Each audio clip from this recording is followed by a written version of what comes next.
Now we're going to try some general examples, okay? The application we looked at might be a little difficult, but it was things that we learned previously. So this could be a little bit of easier practice exercise. I've went through the trouble of writing them down first, except for this one. I must have missed it. I'm sorry. It should be that, right? Okay. All right. The first one, let's try it. What would the derivative be? Okay? Okay. First thing we got to look at is what is the outside function and what is the inside function. The outside function is this. Something to the power of 99. Okay? And the inside function is x squared plus 4x. Okay? So we leave the inside function as it is, and we take the derivative of the outside function. And how do we do that? It is something to the power of 99. So we use the power rule. Okay? So we do 99 times x squared plus 4x. And then we subtract 1 from the power, right? So to the 98th, right? Okay, and then we have to multiply this by the power of the derivative of g of x, the inside function, which is this. And if we take the derivative of that using the power rule again, this becomes 2x, this becomes 4. So it's 2x plus 4. And that is it. Okay, that is everything there is to it. Okay? So we might run out of board space, so I'm going to bring this down to here maybe. That's a pretty clear sign arrow, right? Starting here. So this one is kind of similar, right? We bring the power down. This is the inside function. This is the outside function. We bring the power down, right? And leave the inside function as it is. And then we subtract 1, which becomes negative 1/2, right?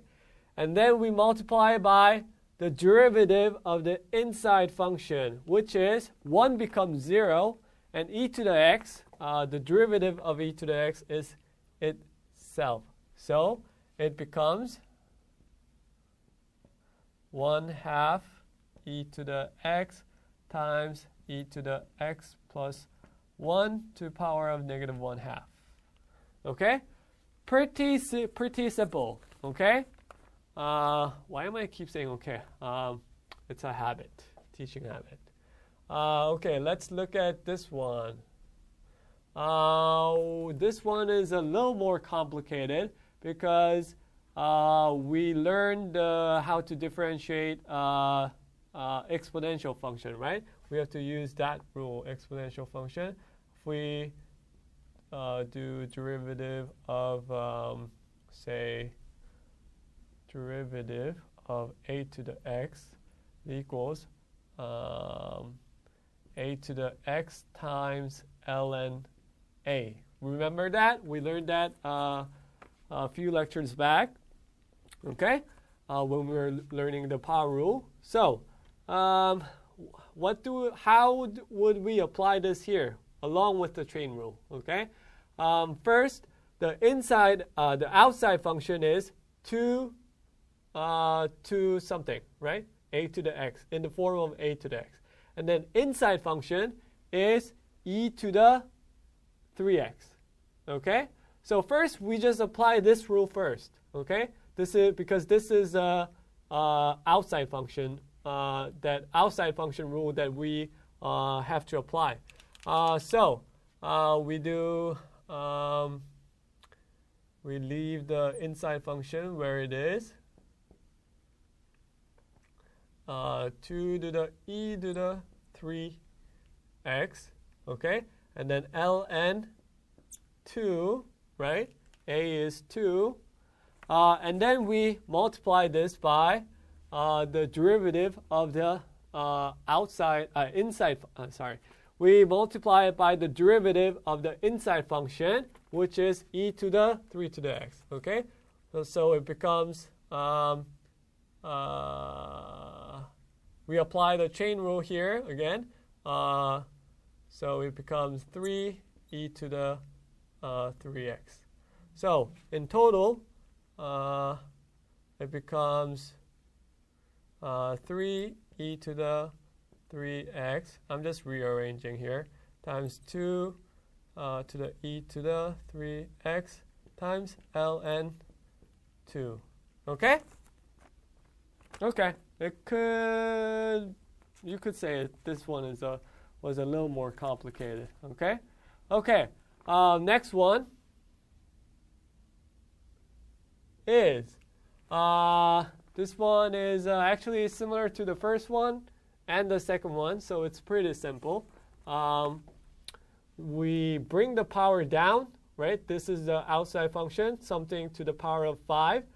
We bring the 5 down and then leave the inside function as it is.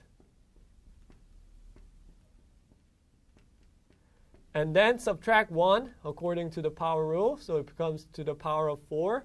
And then we multiply this by the derivative of the inside function here, which is, we're using the power rule again, it becomes 25x to the 4th plus 8x, and then 4 becomes 0 because derivative of a constant is 0, always 0.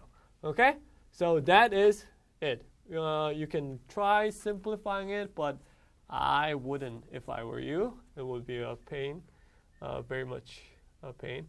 Okay, so these were some simple examples. And we're going to look at some more advanced examples, okay? Let's get some room for that too. So far,